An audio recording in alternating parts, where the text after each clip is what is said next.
সহিহ বুখারীর 5661 নম্বর হাদিসের বর্ণনা।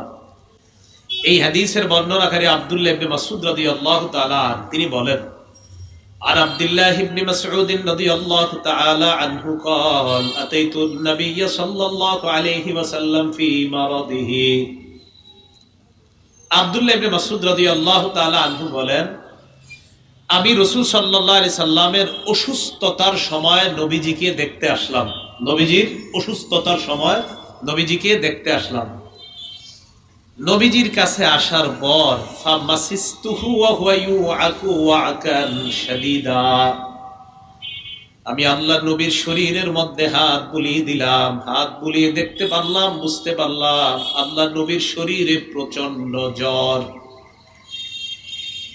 নবীজিকে আমি দেখতে আসলাম, আসার পর আল্লাহ রাসূলের শরীর মুবারকের মধ্যে আমি আমার হাত বুলিয়ে দিলাম। হাত বুলানোর পর বুঝতে পারলাম নবীর প্রচন্ড জ্বর আক্রান্ত।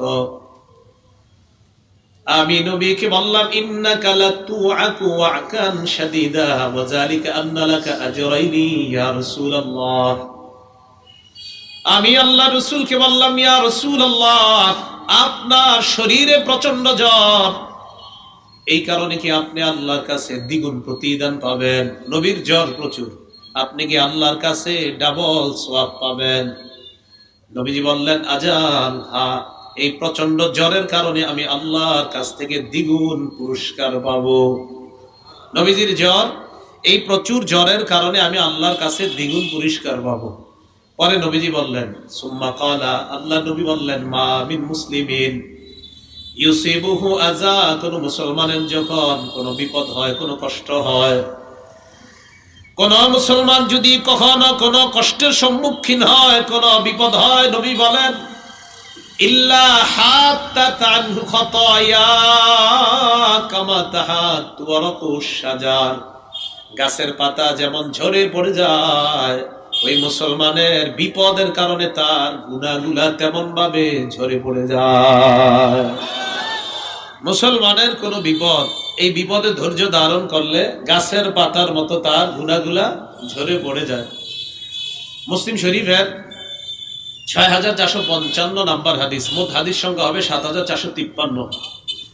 এই হাদিসের মধ্যে আসছে, দাখালা শাবাবুম মিন কুরাইশিন আলা আয়েশা রাদিয়াল্লাহু তাআলা আনহা, একদল কুরাইশি যুবক আম্মাজান আয়েশা সিদ্দিকা রাদিয়াল্লাহু তাআলা আনহার কাছে আসলেন। ওয়াহিয়া বিমিনা, এমন অবস্থায় আসলেন যে আম্মাজান তখন মিনায় ছিলেন। কোথায়? মিনা। তো আম্মাজান আয়েশা সিদ্দিকার কাছে কুরাইশি যুবকরা যখন আসছে, ওয়াহুম ইয়াদহাকুনা, তারা সবাই হাসতেছে। কারা? যারা আম্মাজানের কাছে দেখা করতে আসছে তারা হাসতেছে সবাই। আম্মাজান আয়েশা সিদ্দিকা বললেন, মা ইউদহিকুকুম, তোমরা কেন হাসতেছো? কি কারণে? তোমার হাসির কারণটা আমি জানতে চাই। যুবকরা জবাব দেয়, আম্মাজান, ফুলানুন খাররা আলা তুনুবি ফুসতাত, অমুক জায়গায় এক ব্যক্তি তীরের রশির মধ্যে লেগে পড়ে যায়। পড়ে যাওয়ার পর কাদাত উনুকুহু আও আইনুহু আন তাযহাবা, রশির মধ্যে লেগে পড়ে যাওয়ার পর তার গলাটা অথবা চোখ চলে যাওয়ার উপক্রম। আমাদের মধ্যে এমন মানুষ আছি আমরা, যারা অনেক মানুষকে দেখি পিছলে খেয়ে পড়ে যায়, পড়ে যাওয়ার পর আমরা হাসি। আসেনি? একজনে পড়ে গেছে আমরা হাসি দিই, একজনে ধাক্কা খাইছে আমরা হাসি দিই। আম্মাজান আয়েশা সিদ্দিকা বললেন, কেন হাসো? তারা জবাব দিলেন, আম্মাজান, এক ব্যক্তিকে দেখলাম তীরের রশির মধ্যে লেগে লোকটা পড়ে যায়, তার গলা, তার চোখ চলে যাওয়ার উপক্রম। এই দৃশ্যটা দেখে আমরা হাসতে লাগলাম। সত্যি করে বলেন, বৃষ্টিতে অনেকে পিছল খাইলে অন্যরা হাসে না? তা আম্মাজানকে ওই যুবকরা কয়, আম্মাজান, ওই লোকের পড়ে যাওয়া দেখে হাসতেছি। আম্মাজান বললেন, লা তাদহাকু, সাবধান, কখনো মানুষের এই জাতীয় বিপদ দেখে হাসবা না। মা মিন মুসলিমিন ইউশাকু শাওকাতান ফামা ফাওকাহা, আমি আল্লাহর রাসূলকে বলতে শুনলাম, কোন মুসলমানের শরীরে যদি কাটা বিদ্ধ হয় অথবা এর চাইতে নিম্ন কোন জিনিস বিদ্ধ হয়, হওয়ার পর ওই মুসলমানটা কষ্ট পায়, ইল্লা কুতিবাত লাহু বিহা দারাজা, ওই কষ্টের কারণে সাথে সাথে তার একটা মর্যাদা বৃদ্ধি হয়ে যায়। তার জন্য একটা মর্যাদা লেখা হয়ে যায়, ওয়া মুহিয়াত আনহু বিহা খাতিয়া, এই বিপদের কারণে তার জীবনের একটা গুনাহ আল্লাহ মাফ করে দেয়। ওই ব্যক্তি রশিতে লেগে পড়ে যায়, তার গুনাহ মাফ হয়েছে আর আমরা হাসলাম। কোন ব্যক্তি পিছল খেয়ে পড়ে গেল, আমরা হাসলাম, তার গুনাহ মাফ হয় আমরা হাসলাম, এটা ঠিক না। তিরমিজি শরীফের 2399 নম্বর হাদিসের বর্ণনা, عن أبي هريرة رضي الله تعالى عنه قال قال رسول الله صلى الله عليه وسلم, আবু হুরায়রা রাদিয়াল্লাহু তাআলা আনহুর বর্ণনা, আল্লাহর রাসূল সাল্লাল্লাহু আলাইহি ওয়াসাল্লাম বলেন, মা ইয়াজালুল মুমিনু ওয়াল মুমিনা মা ইয়াজালুল বালাউ বিল মুমিনি ওয়াল মুমিনা, কোন মুমিনের, কোন মুমিন পুরুষ এবং মুমিন নারীর বালা মুসিবত যদি লেগে থাকে, অনেকে আপনারা বলেন হুজুর রোগ বিমারি ঘর থেকে যায় না, বিপদ লেগেই থাকে ঘরে, বলেন কিনা? এগুলা বললেন না। নবীজি বলেন, মা ইয়াজালুল বালাউ বিল মুমিনি ওয়াল মুমিনাত, কোন মুমিনের যদি বিপদ লেগেই থাকে, বালা মুসিবত যদি কোন মুমিনের লেগেই থাকে, এই যে মুমিনের বিপদ আপদ লেগে থাকে, মুমিনের বালা মুসিবত লেগে থাকে, এই বালা মুসিবত আর বিপদ আপদের কারণে ওই মুমিন মারা যাওয়ার পর আল্লাহ তার জন্য জান্নাতের ফয়সালা করে দেয়। মুমিনের বিপদ আপদ লেগে থাকলে তার মর্যাদা বাড়ে, তার গুনাহ মাফ হয়, আল্লাহ তার জন্য জান্নাতের ফয়সালা করেন। আল্লাহ আমাদের সকলকে কথাগুলা বুঝার তৌফিক দান করেন। তাহলে মুমিনের বিপদ আপদে তার জন্য পুরস্কার, মুমিন ধৈর্য ধারণ করলে তার জন্য পুরস্কার। আল্লাহ আমাদের সকলকে বিপদ আপদে ধৈর্য ধারণ করার তৌফিক দান করেন। কোত্থেকে এই কথা বললাম? সন্তান মারা যাওয়াটা বিপদ, সন্তান মারা যাওয়াটা কি বিপদ। তিরমিজি শরীফের 1021 নম্বর হাদিসের বর্ণনা, আবু সিনান রাহমাতুল্লাহি আলাইহির বর্ণনা, তিনি বলেন, দাফানতু ইবনি সিনানান, আমি আমার সন্তান সিনানকে দাফন করলাম। আবু সিনান বলেন, আমার ছেলে সিনান মারা গেছে, মারা যাওয়ার পর তাকে কবরে দাফন করলাম। ও আবু তালহা আল খাওলানি জালিসুন আলা শাফিরিল কবর, আবু তালহা খাওলানি রহমতুল্লাহি আলাইহি তিনি কবরের কিনারার মধ্যে বসা ছিলেন। আমি আমার ছেলে সিনানকে কবরে দাফন করলাম, আবু তালহা আল খাওলানি তিনি কবরের পাশে বসা ছিলেন।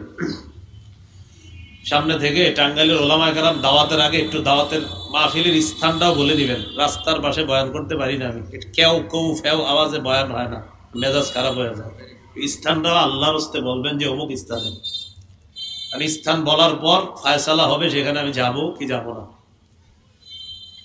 তো আবু সিনান বলেন, আমার ছেলে সিনান মারা গেছে, সিনানকে আমি দাফন করলাম। যখন আমি দাফন করলাম, আবু তালহা আল খাওলানি তখন কবরের পাশে বসা। আমি ছেলেকে দাফন করলাম। ফালাম্মা আরাদতুল খুরুজ, আমি যখন কবর থেকে বের হচ্ছে আমার ছেলেকে দাফন করার পর, আখাযা বিয়াদি, ওই আবু তালহা আল খাওলানি আমার হাত ধরছে, ধরার পর আমাকে বললেন, আলা উবাশশিরুকা, আমি কি তোমাকে সুসংবাদ দিব না? আমি বললাম, জি, কি সুসংবাদ বলেন?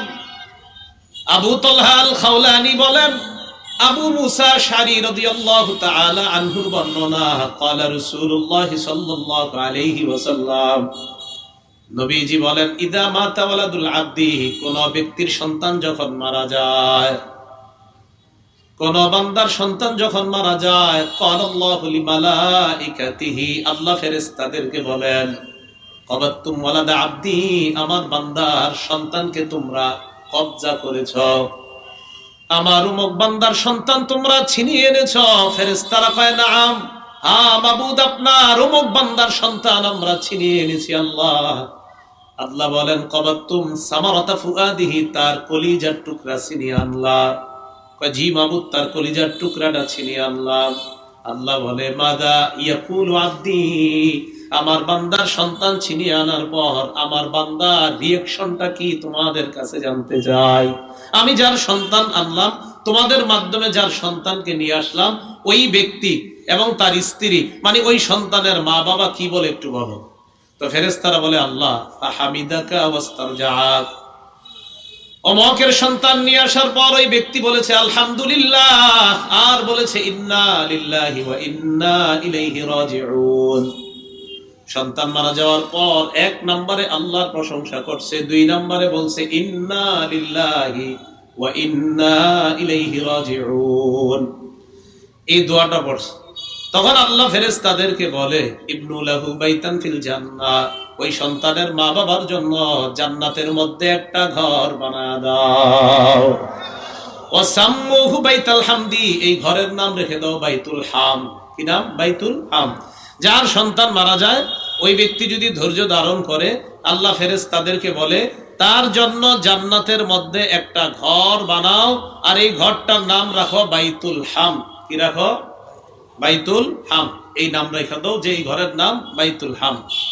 তো যে ব্যক্তির সন্তান মারা যায়, মারা যাওয়ার সময় যদি আলহামদুলিল্লাহ বলে, আলহামদুলিল্লাহ তো পড়ে না, এটা কেমনে বলবো আলহামদুলিল্লাহ? তো সাদা যদি আলহামদুলিল্লাহ পড়েন আর ইন্না লিল্লাহি ওয়া ইন্না ইলাইহি রাজিউন পড়েন, তা আল্লাহ পাক রব্বুল আলামিন ফেরেশতাদেরকে বলে ওই সন্তানের বাবার জন্য জান্নাতে একটা ঘর বানাও, আর এটার নাম বাইতুল হাম রেখে দাও। আল্লাহ আমাদের মা বোন যারা আছে তাদেরকে বিশেষ করে সন্তান জন্মের সময় যদি মারা যায়, তারা যেন ধৈর্য ধারণ করতে পারে, আল্লাহ তৌফিক দান করেন। আবু হাসান রহমতুল্লাহি আলাই আবু হুরায়রা রাদিয়াল্লাহু তাআলা আনহুর কাছে আসছে। মুসলিম শরীফের 6595 নম্বর হাদিসের বর্ণনা। তবে আবু হুরায়রা রাদিয়াল্লাহু তাআলা আনহুর কাছে আসার পর বললেন ইন্নাহু কদ মাতালি ইবনান, আমার দুইজন সন্তান মারা গেছে। আবু হুরায়রা রাদিয়াল্লাহু তাআলা আনহুকে বললেন ফামা আনতা মুহাদ্দিসি আর রাসূলিল্লাহি সাল্লাল্লাহু আলাইহি ওয়াসাল্লাম বিহাদিসিন তুতাইয়িবু বিহি আনফুসানা আন মাউতানা। আবু হুরায়রাকে বললেন এমন একটা হাদিস আল্লাহর নবীর থেকে আমাদেরকে শোনায়া দেন যে হাদিসের মাধ্যমে আমরা নিজেদেরকে সান্ত্বনা দিতে পারি। আবু হুরায়রা বললেন হ্যাঁ, এমন হাদিস আছে যে হাদিস শোনানোর পর তুমি সান্ত্বনা পাইবা। আমার দুইজন সন্তান মারা গেছে, এমন একটা হাদিস শোনান যে হাদিস শোনার পর আমি সান্ত্বনা গ্রহণ করতে পারি, এমন একটা হাদিস আপনার কাছে জানতে চাই, আসেনি এমন কোন হাদিস? আবু হুরায়রা রাদিয়াল্লাহু তাআলা আনহু বলেন সিগারুহুম দাআমিসুল জান্নাহ, শৈশবে যাদের সন্তানগুলা মারা যায়, বাচ্চা অবস্থায় যাদের সন্তানগুলা মারা যায়, ওই সন্তানগুলা জান্নাতের প্রজাপতি হয়ে যায়। জান্নাতের প্রজাপতি। সিগারুহুম দাআমিসুল জান্নাহ, তাদের ছোট সন্তানগুলা জান্নাতের প্রজাপতি হয়ে যায়। আর কি করে? নবীজি বলেছেন তাদের বাবা যখন মারা যায়, মা যখন মারা যায়, ওই সন্তান বাবা মার সাথে সাক্ষাৎ করার পর ফায়াখুযু বিসাওবিহি আও বিয়াদিহি, সন্তান বাবার কাপড় ধরে অথবা হাত ধরে, কামা আখুযু আনা বিসনিফাতি সাওবিকা হাযার। এদিকে আসুন তো, এই দেখেন ওনার কাপড়ের কিনারায় ধরলাম আমি। আবু হুরায়রা এইভাবে কাপড়ের কিনারা ধরছে, এটা তো হবে না, এটা এভাবে ধরছে, ধরে বললেন এই যে দেখো এইভাবে আমি তোমার কাপড়ের কিনারা যেমন ধরলাম, ওই ছেলে তার বাবা মায়ের কাপড়ের কিনারা এইভাবে ধরবে। ধরার পর ওই সন্তান তার বাবা মায়ের কাপড় ধরে ধরে এক পর্যায়ে আল্লাহ পাক রব্বুল আলামিন ইউদখিলুহুল্লাহু ওয়া আবাহুল জান্নাত, তাকে আর তার বাবা মাকে জান্নাতে প্রবেশ করায়া দিবেন। আবু হুরায়রা বলেন আমি তোমার কাপড়ের কিনারা যেমন ধরলাম, এইভাবে সন্তান তার বাবার কাপড়, মায়ের কাপড় এইভাবে ধরে টানতে টানতে জান্নাতে নিয়ে যাবে। কারো সন্তান পেটে 8 মাস 9 মাসে মারা গেছে, রাসূলুল্লাহ সাল্লাল্লাহু আলাইহি ওয়াসাল্লাম বলেন ইয়াজুরু উম্মাহু বিসাররিহি ইলাল জান্নাহ, এই সন্তান তার নাভি দিয়ে মাকে পেঁচিয়ে জান্নাতে নিয়ে যায়। তো সন্তান মারা যাওয়ার সময় ধৈর্য ধারণ করা, সন্তান মারা যাওয়ার সময় কি করা? ধৈর্য ধারণ করা। রাসূলুল্লাহ সাল্লাল্লাহু আলাইহি সাল্লামের কাছে এক মহিলা আসছে, মুসলিম শরীফের 6596 নম্বর হাদিসের বর্ণনা। মোট হাদিস সংখ্যা হবে 7453টা তাকরার সহ। এক মহিলা রাসূলুল্লাহ সাল্লাল্লাহু আলাইহি সাল্লামের কাছে আসছে, আবু হুরায়রা রাদিয়াল্লাহু তাআলা আনহু বর্ণনা। আতাত ইমরাতুন নবী সাল্লাল্লাহু আলাইহি ওয়াসাল্লাম, এক নারী আল্লাহ রাসূলের কাছে আসছে বিসবিগিন লাহা, একটা বাচ্চা নিয়ে, ছেলে নিয়ে আসছে নবীজির কাছে। নবীজির কাছে আনার পর আল্লাহ নবীকে বললেন, ইয়া নবী আল্লাহ উদুল্লাহ লাহু, হুজুর আমার এই সন্তানটার জন্য দোয়া করেন। নবীজি কয় কেন? এই নারী কয়, ইয়া রাসূলুল্লাহ লাকাদ দাফানতু সালাসাতান, ওর আগে তিনজনরে আমি কবর দিছি, হুজুর এটা যাতে না মরে একটু দোয়া করেন। ওর আগে তিনজনরে দাফন করছি হুজুর, এইটা যাতে ভালো থাকে, আপনি একটু দোয়া করে দেন। লাকাদ দাফানতু সালাসা, হুজুর তিনজনরে দাফন করছি। নবীজি কয়, দাফনতি সালাসা, তিনজনরে দাফন করছো? জি হুজুর তিনজন দাফন করছি। আল্লাহ নবী কয়, তুমি তিনজনকে দাফন করেছো? কয় হ্যাঁ। ইহতাজারতি বিহিজারিন শাদীদিন মিনান নার, তুমি জাহান্নাম থেকে মজবুত শক্ত একটা প্রাচীর তৈরি করে ফেলেছো। তুমি জাহান্নাম থেকে একটা প্রাচীর তৈরি করে ফেলেছো, মজবুত প্রাচীর তুমি তৈরি করে ফেলেছো। তোমার চিন্তার কোনো কারণ নাই, তুমি তো মজবুত প্রাচীর তৈরি করে ফেলেছো।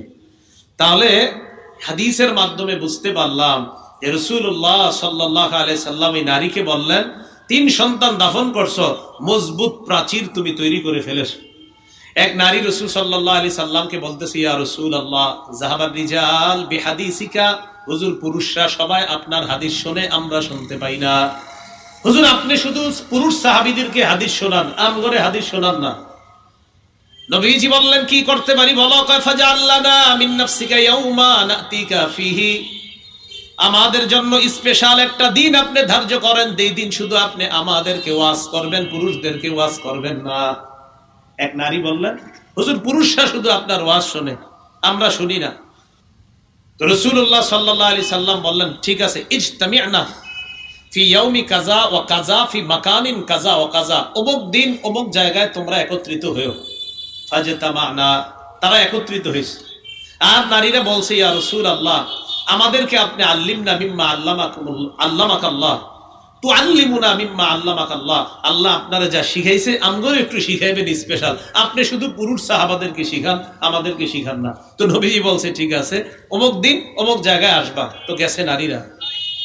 যাওয়ার পর রাসূল সাল্লাল্লাহু আলাইহি সাল্লাম বললেন, মা মিনকুন্না, তোমাদের মধ্য থেকে ইমরাআতুন, কোন নারী, তোমাদের মধ্য থেকে কোন নারী তার যদি তিনটা সন্তান মারা যায়, কয়টা সন্তান? ইল্লা কানা লাহা হিজাবাম মিনান নার, এই তিন সন্তান যদি কোন নারীর মারা যায়, ওই নারীর জন্য জাহান্নাম থেকে এই সন্তানগুলা জাহান্নাম থেকে বাঁচার প্রতিবন্ধক হয়ে যাবে। এক নারী বললেন, ইয়া রাসূলুল্লাহ ওয়া সিনতাইন, যদি দুইজন মারা যায়। ফাআদাতহা মাররাতাইনি, আবার বললেন, হুজুর যদি দুইজন মারা যায়। নবীজি বললেন, ওয়া সিনতাইনি ওয়া সিনতাইনি ওয়া সিনতাইনি, দুইজন মারা গেল, দুইজন মারা গেল, দুইজন মারা গেল, ওই মায়ের জন্য সন্তান জাহান্নাম থেকে প্রতিবন্ধক হয়ে যায়। তাহলে সন্তান আসার পর, সন্তান যদি মারা যায়, সন্তান যদি বালেগ হওয়ার আগে মারা যায়, ওই সন্তান পিতা মাতা তাদের জন্য জান্নাতে যাওয়ার কারণ হয়ে যায়। সহিহ বুখারীর বর্ণনা স্পষ্ট আসছে, 1381 নম্বর বর্ণনা, লাম ইয়াবলুগুল হিনসা, বালেগ হওয়ার আগে যদি সন্তান মারা যায় আর মা বাবা যদি ধৈর্য ধারণ করে, ওই মা বাবাকে ওই সন্তান জান্নাতে প্রবেশ করাবে। নাসাই শরীফের 2088 নম্বর হাদিসে আশ্চর্য বর্ণনা আছে। নবীজি সাহাবাদেরকে ওয়াজ করতেন, তো নবীজির মজলিসে সাহাবারা বসতেন, তাদের সাথে একজন লোক বসতো, লাহু ইবনুন সগীরুন, তার একটা ছোট সন্তান ছিল। ইয়াতিহি মিন খালফি যহরিহি ফায়ুকিদাহু বাইনা ইয়াদাইহি, সন্তানটাকে পিছন থেকে সুন্দর মতো আইনা সামনে বসাইতেন, আল্লাহ নবীর সামনে বসাইতেন আর ওয়াজ শুনতেন। হঠাৎ একদিন আল্লাহ নবী দেখে ওই লোকটাও নাই, লোকটার সন্তানও নাই, ছেলেটা মারা গেছে, ছেলেটা মারা গেছে, হালাকা, ছেলেটা মারা গেছে। ফামতাআনা রাজুল আইয়াহদুরাল হালকাতা লিযিকরি ইবনিহি, সন্তানের বিয়োগ ব্যথায় সন্তানকে মনে করে নবীজির মজলিসে আর আসতেছে না। একদিন নবীজি বললেন, ওই লোকটা কোথায়, যে তার ছেলে নিয়ে আমার সামনে বসে, তাকে দেখছি না কেন? সাহাবারা বললেন, ইয়া রাসূলুল্লাহ তার সন্তান মারা গেছে। নবীজি তার কাছে গেলেন, যাওয়ার পর আজ্জা আলাই, সন্তানের ব্যাপারে তাকে সান্ত্বনা দিলেন আর বললেন, তুমি কি চাও আনতামাত্তা বিহি উমরাকা, এই সন্তানের মাধ্যমে তোমার জীবনের উপভোগ তুমি করতে চাও, নাকি তুমি চাও আওলা তাতি গাদান ইলা বাবিন মিন আবওয়াবিল জান্নাহ, জান্নাতের কোন একটা দরজায় তুমি আসবা, আসার পর ইল্লা ওয়াজাদতাহু, সন্তানকে ওই দরজার মধ্যে পাইলা, ফায়াফতাহুহু লাক, আর দেখলা তোমার ওই সন্তান তোমার জন্য জান্নাতের দরজা খুলে দেয়। তুমি কোনটা চাও? সন্তানের মাধ্যমে দুনিয়াতে কামাই রোজগার করে তোমারে খাওয়াবে, এটাতে তুমি বেশি পছন্দ করো, নাকি তুমি জান্নাতের দরজায় গিয়ে তোমার ওই সন্তানটাকে পাইলা যাকে তুমি হারিয়ে ফেললা, আর দেখলা সে তোমার জন্য জান্নাতের দরজা খুলে রাখছে? ওই সাহাবী বললেন, হুজুর আমার কাছে এটাই পছন্দ, যে আমি জান্নাতের দরজায় যাব আর দেখবো আমার ছেলেটা জান্নাতের দরজা খুলে আমাকে জান্নাতে প্রবেশ করে দিচ্ছে। সন্তান মারা গেলে ছোটবেলায় মাকে একটু সান্ত্বনা দিবেন। হাদিসে আসছে ইনিহতাসাবাত ওয়া সাবারাত, হাদিসে মুয়ান্নাস আসছে, এর মানে হলো সাধারণত মা বেশি কষ্ট পায়, তাই নবী বলছে যদি মা ধৈর্য ধারণ করে আর যদি মা সওয়াবের আশা করে, আল্লাহ বাবা মা উভয়কে সন্তান যদি শৈশবে মারা যায় ধৈর্য ধারণ করার তৌফিক দান করে। সন্তান বেঁচে গেলে কি করব? সন্তান যখন বেঁচে যাবে, মানে বেঁচে যাওয়া মানে সন্তান জন্মের পর থেকে তার জন্য করণীয় 12টা করণীয়। বলেন কয়টা? সবাই বলেন কয়টা করণীয়? 12টা। 1 নাম্বার করণীয়, সন্তান জন্মের পরেই ফেসবুকে একটা ছবি তুলবেন, তুইলা এটা ফেসবুকে আপলোড করবেন আর বলবেন আজকে প্রথম চাচা হওয়ার সৌভাগ্য অর্জন করলাম। এটা হলো প্রথম অধিকার। আর বলবেন আজকে প্রথম ভাগ্নির মামা হওয়ার স্বাদ উপভোগ করলাম, বন্ধুদের সাথে শেয়ার করলাম। এটা হলো সন্তানের প্রথম হক দুনিয়াতে আসার পর। এটাই তো হচ্ছে, এই হকই তো আদায় করতেছেন সবাই। সন্তান দুনিয়াতে আসার পর এই হক সবাই আদায় করতেছে। এটা কি সত্য না মিথ্যা? সন্তান দুনিয়াতে আসার পর প্রথমে তার কানে আজান দেওয়া। বলেন কি দেওয়া? আজান দেওয়া, এটা 1 নম্বর করণীয়। আবু দাউদ শরীফ 5105 নম্বর হাদিসের বর্ণনা। রাসূল সাল্লাল্লাহু আলাইহি সাল্লামের সাহাবী বলেন, রাআইতু রাসূলুল্লাহি সাল্লাল্লাহু আলাইহি ওয়াসাল্লাম আযানা ফি উযুনিল হাসান ইবনে আলী ইবনে আবি তালিব রাদিয়াল্লাহু তাআলা আন হিনা ওয়ালাদাতহু ফাতিমা বিস-সালাহ। ফাতেমা রাদিয়াল্লাহু তাআলা আনহা যেদিন হযরত হাসানকে প্রসব করলেন, জন্ম দিলেন, আমি দেখলাম মুয়াজ্জিন সাহেবরা নামাজের যে আজান দেয়, নবীজিকে দেখলাম হাসানের কানে অবিকল ওই আজানটা দিতে দেখলাম।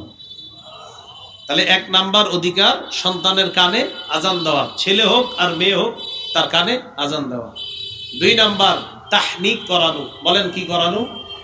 তাহনিক বলা হয় কোন আল্লাহওয়ালার কাছে নিয়ে যাবেন, নিয়ে যাওয়ার পর ওই আল্লাহওয়ালা খেজুর চাবাবে, চাবানোর পর ওই সন্তানের মুখে একটু থুতু দিবে, থুতু দেওয়ার পর সামান্য খেজুর মুখের ভিতরে তালুর মধ্যে লাগায় দিবে। সহিহ বুখারী 3909 নম্বর হাদিস। সহিহ বুখারীর আরেকটা বর্ণনা আছে, তো আমরা 3909 নম্বর বর্ণনাটা জানি। এই হাদিসের মধ্যে আসছে নবীজি সাল্লাল্লাহু আলাইহি সাল্লামের মহিলা সাহাবিয়া আসমা বিনতে আবু বকর রাদিয়াল্লাহু তাআলা আনহুমা, মানে আবু বকর সিদ্দিক রাদিয়াল্লাহু তাআলা আনহুর কন্যা আসমা রাদিয়াল্লাহু তাআলা আনহা। এই আসমা রাদিয়াল্লাহু তাআলা আনহার পেটে সন্তান, আন্নাহা হামালাত বি আব্দুল্লাহ ইবনে জুবায়ের, তার পেটে সন্তান আসছে, এই সন্তান হলেন আব্দুল্লাহ ইবনে জুবায়ের। তো আসমা রাদিয়াল্লাহু তাআলা আনহা বলেন, খরজতু, আমি মদিনায় রওনা করলাম, হিজরত করে রওনা করলাম, হিজরত করতেছি। ওয়ানা মুতিম্মুন, আমি আসন্ন প্রসবা। আসন্ন প্রসবা মানে আমার যে কোনো সময় সন্তান হয়ে যেতে পারে। আল্লাহর কি কুদরত, মুসলমানরা হিজরত করে মক্কায় যাওয়ার পর কারো সন্তান হয় না মুসলমানদের। কাফেররা ইহুদি খ্রিস্টানরা বলা বলি করতে লাগলো মুসলমানরা হলো একদম সমস্ত খারাপ জাতি, এগুলা মদিনায় আসার পর কারো সন্তান হয় না, এই জাতীয় অপবাদ দেওয়া শুরু করলো। নাউজুবিল্লাহ। আসমা রাদিয়াল্লাহু তাআলা আনহা বলেন, আমার সন্তান যে কোনো সময় হয়ে যাবে এমন অবস্থায় আমি মদিনায় রওনা করলাম। আল্লাহর কি কুদরত, পুরা রাস্তায় ওনার সন্তান হয় না। হযরত আসমা বলেন, ফালাম্মা আতাইতুল মাদিনা ওয়া নাযালতু বিকুবা, আমি মদিনায় আসলাম আর কুবায় যখন আমি অবতরণ করলাম, ওয়ালাদতুহু, আমি আমার সন্তানকে মদিনায় এসে জন্ম দিলাম। মুসলমানদের উপর যে অপবাদ ছিল, অপবাদ গুছানোর জন্য আল্লাহ পুরা রাস্তায় সন্তানটা দুনিয়াতে আনেননি, মদিনায় যাওয়ার পর হযরত আসমার সন্তান আনছে আর সাহাবারা আনন্দ মিছিল করছে। তো আসমা রাদিয়াল্লাহু তাআলা আনহা বলেন, ফাতাইতু বিহিন নাবিয়্য সাল্লাল্লাহু আলাইহি ওয়াসাল্লাম, আমি আমার সন্তানকে আল্লাহ নবীর কাছে নিয়ে গেলাম। ফাওয়াদাতুহু ফি হাজরিহি, আল্লাহ নবীর কোলের মধ্যে দিলাম। নবীজির কোলের মধ্যে দেওয়ার পর দাআ বিতামরা, আল্লাহ নবী খেজুর আনলেন, আনার পর ফামাদাহা, খেজুর চাবাইলেন, সুম্মা তাফালা ফিহি, আব্দুল্লাহ ইবনে জুবাইরের মুখের মধ্যে আল্লাহর রাসূল থুতু মুবারক নিয়ে দেয়। হাদিসের মধ্যে আসছে ফাকানা আউয়ালা শাইইন দাখালা জাওফা আব্দুল্লাহ রাসূলুল্লাহ সাল্লাল্লাহু আলাইহি ওয়াসাল্লাম। আব্দুল্লাহ ইবনে জুবাইরের পেটের মধ্যে দুনিয়ার অন্য কোনো খাবার প্রথম যায় নাই, আল্লাহর নবীর থুতু মুবারক আব্দুল্লাহ ইবনে জুবাইরের পেটের মধ্যে সর্বপ্রথম যায়। সর্বপ্রথম নবীর থুতু মুবারক তার পেটে গেছে। এরপর আল্লাহ রাসূল সাল্লাল্লাহু আলাইহি সাল্লাম একটু খেজুর চাবায়া মুখের ভিতর তালুর মধ্যে লাগায়া দিলেন। এটাকে বলা হয় তাহনিক। কি বলা হয় বলেন তো? তাহনিক। 3 নাম্বার, যেই সন্তান দুনিয়াতে আসবে তাকে আমরা যারা দেখব তাকে স্বাগত জানাবো, তার জন্য বরকতের দোয়া করব। বলেন কিসের দোয়া করব? বরকতের দোয়া করা। আবু দাউদ শরীফের 5106 নম্বর হাদিসের বর্ণনা। এই হাদিসের মধ্যে আসছে আন আয়েশা সিদ্দিকাহ রাদিয়াল্লাহু তাআলা আনহা قالت কানা রাসূলুল্লাহ সাল্লাল্লাহু আলাইহি ওয়াসাল্লাম ইউতা বিসসিবিয়ান, নবীজির কাছে যখন কোনো শিশুকে আনা হতো ফায়াদউ লাহুম বিল বারাকা, আল্লাহ নবী ওই শিশুর জন্য বরকতের দোয়া করতেন। শিশুর জন্য কিসের দোয়া করা? বরকতের। বাপেরে দেখলে আপনারা বলবেন জালাহুল্লাহু মুবারাকান আলাইকা ওয়া আলা উম্মতি মুহাম্মাদিন সাল্লাল্লাহু আলাইহি ওয়াসাল্লাম। আইয়ুব আস-সুখতিয়ানি রাহমাতুল্লাহি আলাইহি নবজাতককে দেখলে এই দোয়া করতেন, আল্লাহ তোমার সন্তানকে, বলেন আল্লাহ তোমার সন্তানকে তোমার জন্য, উম্মতে মুহাম্মদীর জন্য বরকতের কারণ বানায় দেন। কোন সন্তান দেখলে এই দোয়া করবেন, আল্লাহ তোমার এই সন্তানকে তোমার জন্য আর উম্মতে মুহাম্মদীর জন্য বরকতের কারণ বানায় দেন। 4 নাম্বার, আকিকা করা। নাসাই শরীফের 4220 নম্বর হাদিসের বর্ণনা। ক্বালা রাসূলুল্লাহ সাল্লাল্লাহু আলাইহি ওয়াসাল্লাম, নবীজি বলেন কুল্লু গুলামিন রাহিনুন বিআকিকাতিহি, প্রত্যেকটা নবজাতক তার আকিকার সাথে আবদ্ধ। তুযবাহু আনহু ইয়াওমা সাবিহি, 7ম দিনে তার পক্ষ থেকে জবাই করা হবে, আকিকা করা হবে। ওয়া ইউহলাকু রাসুহু, তার মাথা মুন্ডন করা হবে 7ম দিনে। তিরমিজির 1519 নম্বর হাদিসের বর্ণনা। আল্লাহ নবী ফাতেমা রাদিয়াল্লাহু তাআলা আনহাকে বললেন, ফাতেমা ইহলিকি রাসা, হাসানের মাথা মুন্ডন করে দাও। ওয়া তাসাদদাকি বিজিনাতি শারিহি ফিদ্দাতান, হাসানের চুল পরিমাণ রূপা আল্লাহর রাস্তায় সদকা করে দাও। 7ম দিনে আকিকা করা, চুলগুলা মুন্ডন করে এক পাল্লায় রাখবেন, স্বর্ণকারদের দোকানে ওই পাল্লা আছে, এক পাল্লায় চুল আরেক পাল্লায় রূপা, এই চুল পরিমাণ রূপা আল্লাহর রাস্তায় সদকা করে দেওয়া। আকিকা যদি 7ম দিনে না পারেন 14-21তম দিনে। আর জামিউ সগীর 5681 নম্বর বর্ণনা। এই জায়গায় আসছে তুযবাহু আনহু লিসাবআ, 7ম দিনে আকিকা করা, আউলি 14 অথবা 14তম দিনে, আউলি 21 অথবা 21তম দিনে আকিকা করা। আকিকা ছেলের জন্য একটা, 2টা, মেয়ের জন্য একটা। তিরমিজি শরীফের 1513 নম্বর হাদিসের বর্ণনা। এই হাদিসে রাসূল সাল্লাল্লাহু আলাইহি সাল্লাম বলেন, ছেলের পক্ষ থেকে 2টা পশু, মেয়ের পক্ষ থেকে একটা। কারো যদি সামর্থ্য কম থাকে ছেলের পক্ষ থেকে একটা দিলেও আদায় হয়ে যাবে। তিরমিজি 1514 নম্বর হাদিসের বর্ণনা। এই হাদিসে আসছে আক্কা রাসূলুল্লাহ সাল্লাল্লাহু আলাইহি সাল্লাম আনিল হাসানি বিশার, নবীজি হযরত হাসানের পক্ষ থেকে একটা আকিকা দিয়েছেন। তাহলে একটা আকিকা দেওয়া ক্ষেত্র বিশেষ জায়েজ আছে, সমস্যা নাই, আদায় হয়ে যাবে। আকিকার গোশত সবাই খেতে পারবে, মা বাবা দাদা দাদি নানা নানি 14 গোষ্ঠী সবাই খেতে পারবে, গরিবরাও দিতে পারবেন, নিজেরাও আকিকার গোশত খেতে পারবেন। 5 নাম্বার, সন্তানের অধিকার, সুন্দর নাম রাখা। কি রাখা? বিভিন্ন মাহফিলে যাই, যাওয়ার পর পোস্টারে মাঝে মাঝে এমন এমন নাম পাওয়া যায় কি উদ্ভট পরিস্থিতির মধ্যে পড়ে যায়। ওই নাম এত ভয়ঙ্কর নাম, আল্লাহ ভালো জানে যে এই নাম কোত্থেকে নাজিল হয়েছে। মাঝে মাঝে কিছু কিছু জায়গায় এমন এমন নাম পাওয়া যায়। সুন্দর নাম রাখা এটা সন্তানের অধিকার। আব্দুল্লাহ ইবনে আব্বাস রাদিয়াল্লাহু তাআলা আনহুমার বর্ণনা, তিনি বলেন, নবীজি সাল্লাল্লাহু আলাইহি সাল্লামকে বললাম, ইয়া রাসূলুল্লাহ ক্বাদ আলিমনা হাক্কাল ওয়ালিদি ফামা হাক্কুল ওয়ালাদ, হুজুর পিতার মাতার অধিকার আমরা জানি, সন্তানের কি অধিকার একটু বলেন। নবীজি বললেন, আইয়ুহসিনা ইসমা, সন্তানের সুন্দর একটা নাম রাখা এটা সন্তানের অধিকার। 6 নাম্বার, তরবিয়ত শিক্ষা দেওয়া। বলেন তো কি শিক্ষা দেওয়া? বলেন আমার সাথে, শ্রেষ্ঠ তরবিয়ত নামাজ। বলেন শ্রেষ্ঠ তরবিয়ত সন্তানকে শ্রেষ্ঠ তরবিয়ত তাওহীদ শিক্ষা দেওয়া, নামাজ শিক্ষা দেওয়া। আবু দাউদ শরীফের 495 নম্বর হাদিসের বর্ণনা, قال رسول الله صلى الله عليه وسلم, নবীজি বলেন, মুরু আওলাদাকুম বিসসালাহ ওয়া হুম আবনাউ 7 সিনিন, সন্তানের বয়স যখন 7 হবে সন্তানকে তখন নামাজের আদেশ দাও। ওয়াদরিবুহুম আলাইহা ওয়া হুম আবনাউ 10 সিনিন, বয়স যখন 10 হবে প্রয়োজনে মৃদু আঘাত করো। ওয়াফাররিকু বাইনাহুম ফিল মাদাজি, সন্তানের বিছানা আলাদা করে দাও। আবু দাউদের 4018 নম্বর হাদিসে আসছে, লা ইউফজির রাজুলু ইলা রাজুলি ফি সাওবিন ওয়াহিদ, এক কাঁথা এক কম্বল এক লেপের নিচে 2 পুরুষ ঘুমাবে না। ওয়ালা তুফজিল মারআতু ইলাল মারআতি ফি সাওবিন ওয়াহিদ, এক কাঁথা এক কম্বল এক লেপের নিচে 2 নারী ঘুমাবে না। আপনার ছেলে মেয়েকে তো এক কাঁথা কম্বলের নিচে রাখবেনই না, 2 ছেলেকেও এক কাঁথা কম্বলের নিচে রাখবেন না, 2 মেয়েকেও এক কাঁথা কম্বলের নিচে রাখবেন না। সামর্থ্য আছে তো খাট আলাদা করেন, সামর্থ্য নাই এক খাটের মধ্যে মাঝে কুলবালিশ, 2 পাশে 2 জনকে আলাদা লেপ কাঁথা কম্বলের ব্যবস্থা করে দেন। ফাররিকু বাইনাহুম ফিল মাদাজি, বিছানা আলাদা করে দাও। 7 নাম্বার, সুশিক্ষায় শিক্ষিত করা। বলেন কি শিক্ষা? শ্রেষ্ঠ সুশিক্ষায় সন্তানকে শিক্ষিত করার শ্রেষ্ঠ শিক্ষা কোরআনের শিক্ষা। বলেন কিসের শিক্ষা? কোরআনের শিক্ষা। সন্তানকে সুশিক্ষায় যে শিক্ষিত করবেন, এই সুশিক্ষায় শিক্ষিত করার শ্রেষ্ঠ শিক্ষাটার নামই কোরআনের শিক্ষা। আর কোরআনের শিক্ষা একাডেমিক ভাবে সবচেয়ে শ্রেষ্ঠ যে জায়গার মধ্যে শিক্ষা দেওয়া হয় এটা হলো মাদ্রাসা। কোথায়? মাদ্রাসা। আপনি কোনো ইমামের পিছে নামাজ পড়লেই বুঝতে পারবেন এটা মাদ্রাসায় পড়াশোনা করছে না করে নাই। ইমামের তেলাওয়াত শুনলেই বুঝবেন উনি কি মাদ্রাসার ছাত্র কি ছাত্র না, একদম সহজে বুঝে ফেলবেন। তাহলে সুশিক্ষায় শিক্ষিত করা, এর মধ্যে শ্রেষ্ঠ শিক্ষা কোরআনের শিক্ষা। সন্তানকে যা বানান প্রথম কোরআনের শিক্ষা দেন। সহিহ বুখারীর 5017 নম্বর হাদিসের বর্ণনা, قال رسول الله صلى الله عليه وسلم, নবীজি বলেন, খায়রুকুম মান তাআল্লামাল কুরআন ওয়া আল্লামা, তোমাদের মধ্যে সর্বোত্তম ওই ব্যক্তি যে কোরআন শিখে অন্যকে শিখায়।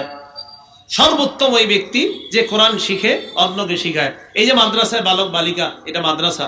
বলেন তো এই মাদ্রাসায় ওস্তাদ আর ছাত্র আর ছাত্রী শিক্ষিকা যারা আছে, একদল কোরআন শিখায় আর একদল কোরআন শিখতেছে। নবীজি তাদেরকে দুনিয়ার সর্বোত্তম বলে ঘোষণা করেছে। তাহলে মাদ্রাসা শিক্ষার দরকার আছে কিনা? 8 নাম্বার, দুনিয়াতে থাকতে যদি সন্তানকে সম্পদ দিতে চান তাহলে সব সন্তানকে সমানভাবে সম্পদ দেওয়া, এটা হলো সন্তানের অধিকার। আপনি মারা যাওয়ার পর মিরাসের মাসালা আসবে, জীবদ্দশায় মিরাসের মাসালা আসে না। আপনি মারা যাবেন তারপর মিরাসের মাসালা।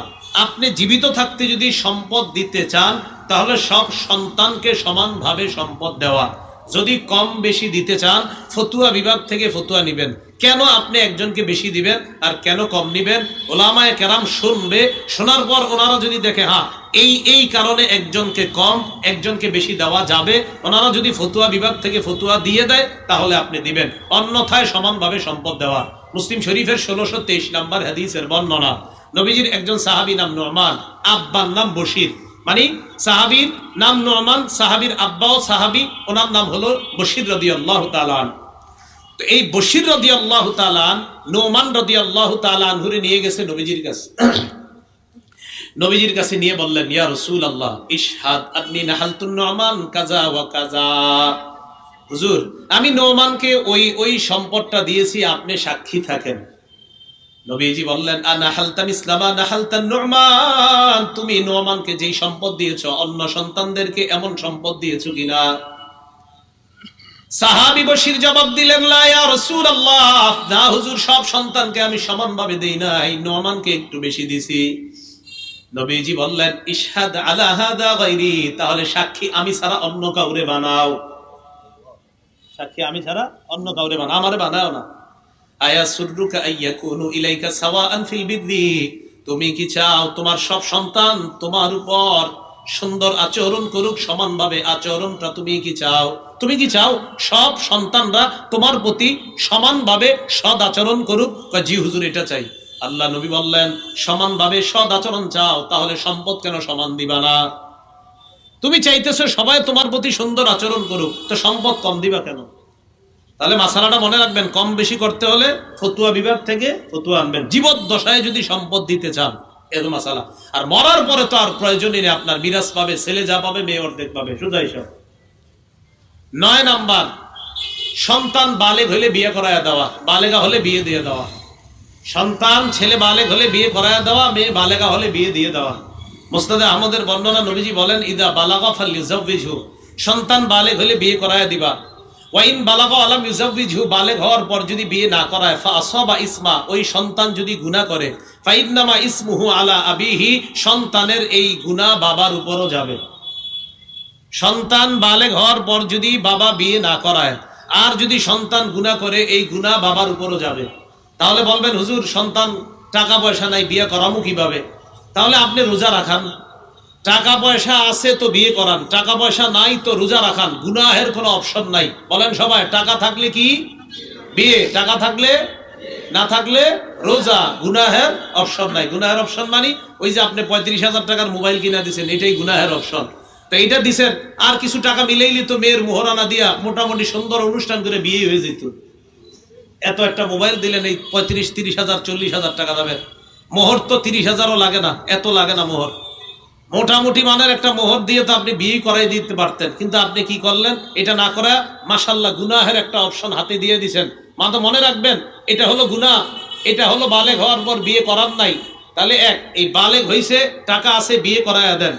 টাকা নাই, রোজা রাখান, ওই মাঝের গুনাহের অপশন নাই যে গুনাহ করবে আর আপনি বেঁচে যাবেন না। সন্তানের টাকা আছে, বিয়ে করান, টাকা নাই, রোজা রাখান, গুনাহ করবে, আপনার উপর আসবে গুনাহ। আল্লাহ বুঝার তৌফিক দান করেন। 10 নাম্বার, বিয়ের ক্ষেত্রে ছেলে মেয়ে যারা, তাদেরও মতামতটা নিতে হবে। অনেকে বিয়ে ঠিক করে আসছে, আসার পর মেয়ের আম্মারে কয় তোমার মেয়ের আগামী শুক্রবার রেডি করে রাখো, শুক্রবার জুমার নামাজের পরে বিয়ে। মানে কি? কোনো কওয়া নাই, বলা নাই, আপনি মেয়ের বিয়ে ঠিক করে ফেলছেন। আচ্ছা, মেয়ে একটা দেখে আসছে, আসার পর মেয়ের দেখছে কে? ছেলের মা দেখছে, বোন দেখছে। বাপে কয় তোদের পছন্দ হয়েছে? হ্যাঁ হয়েছে। ছেলেরে কয় আগামী বৃহস্পতিবারে রেডি থাকো, রাত্রে তোমার এনে মার্কেটে যাবো, শুক্রবারে তোমার বিয়া। ছেলে কয় মানি কি? আমি তো মেয়েই দেখলাম না, বিয়ে মানি? বিয়ে করবে কে? যাদেরকে পাঠাইছেন তারা না ছেলে? আরে বলে না, তারা না ছেলে? এখন ছেলের বাপ গিয়ে মেয়েরে দেখে। বিয়ের আগে ছেলের বাবা মেয়েকে দেখা হারাম। বলেন, বিয়ের আগে ছেলের বাবা মেয়েকে দেখা কি হারাম? দেখে বাপে, দেখবো ছেলে দেখে বাপে। বিয়ে কি আপনি আব্বা করবে? তো হে, উনি দেখে কেন মেয়ে?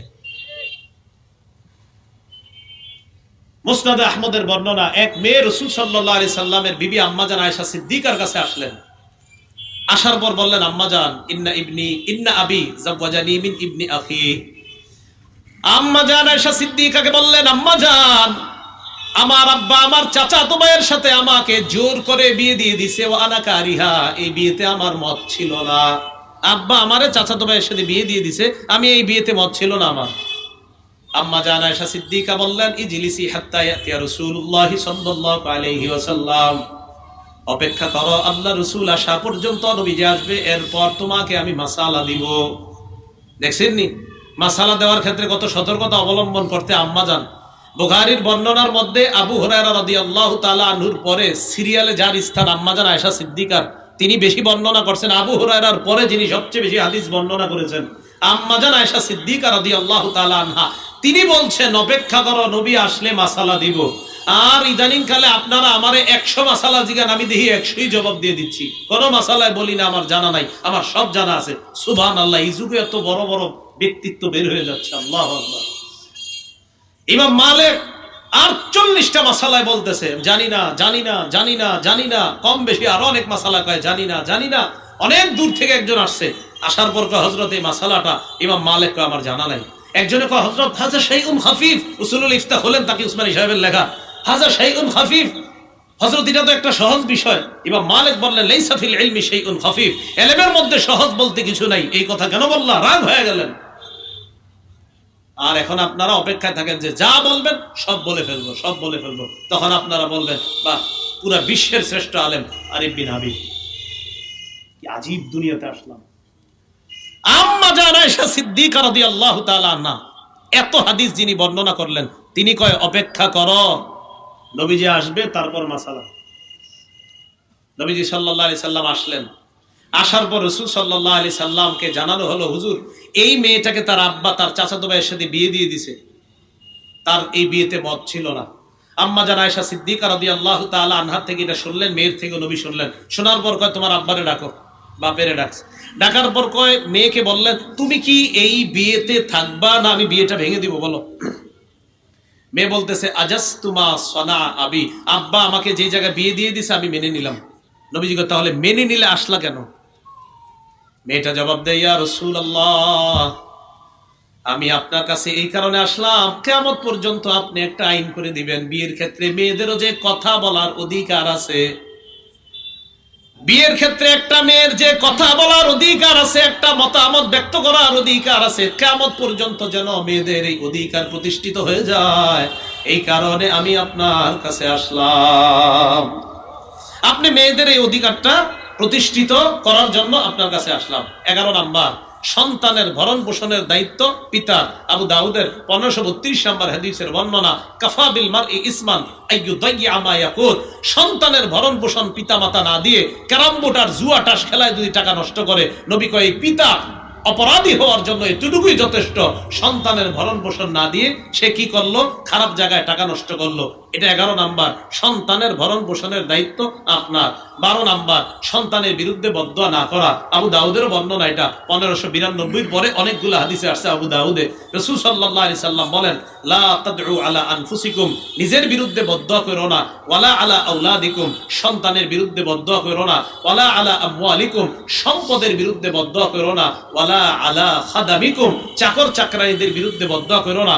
1 নাম্বার আযান দেওয়া, 2 নাম্বার তাহনিক করানো, 3 নাম্বার বরকতের দোয়া করা, 4 নাম্বার আকিকা করা, 5 নাম্বার সুন্দর নাম রাখা, 6 নাম্বার তরবিয়ত শিক্ষা দেওয়া, 7 নাম্বার সুশিক্ষায় শিক্ষিত করা, 8 নাম্বার জীবদ্দশায় সম্পদ দিতে চাইলে সমানভাবে সম্পদ দেওয়া, 9 নাম্বার বালিগ হলে বিয়ে করায় দেওয়া, 10 নাম্বার বিয়ের ক্ষেত্রে সন্তানের মতামতের গুরুত্ব দেওয়া, 11 নাম্বার ভরণ পোষণের দায়িত্ব নেওয়া, 12 নাম্বার সন্তানের বিরুদ্ধে বদদোয়া না করা।